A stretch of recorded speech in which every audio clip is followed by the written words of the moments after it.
Welcome back to the channel. If you're like me and spend a lot of time working in Excel, you know how easy it is to lose track of the active cell, especially when you're dealing with huge spreadsheets. As you see in the screen, today I'm going to show you a simple trick to automatically highlight the active cell so it always stands out. Let's jump right in. Select your data where you want to use this auto highlight feature. Click on Home tab, Conditional Formatting, New Rule. Use a formula to determine which cell to format. In the formula bar, write this formula.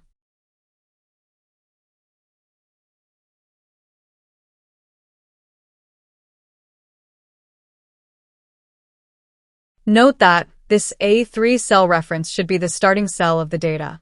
If you have different cell where the data starts, put that cell address. And this J1 cell reference should be any blank cell outside of your data. You can put any other like K1, M2, or any other. Now click on Format button, click on Fill tab, select the color that you want for highlighting, click on OK buttons. Now right-click on the sheet name, click on View Code. This opens VBA Editor window.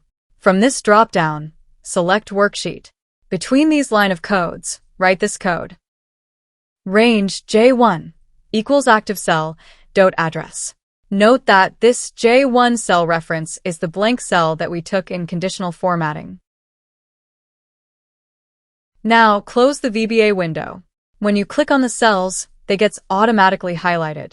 One important thing, if you want to save your work with this functionality, you'll need to save your Excel file as a macro-enabled workbook. For this, click on File tab, Save As. In the Save As type, choose Excel Macro Enabled Workbook. Choose the location to save your file. Click on Save. Next time when you open the workbook, you'll be able to use this auto highlighting active cell feature. And that's it. If you found this video helpful, make sure to give it a thumbs up and subscribe for more Excel tips and tricks. Let me know in the comments if you have any questions or suggestions for future videos. If you want to practice this, download the sample data from the video description below. Thanks for watching, and I'll see you in the next one.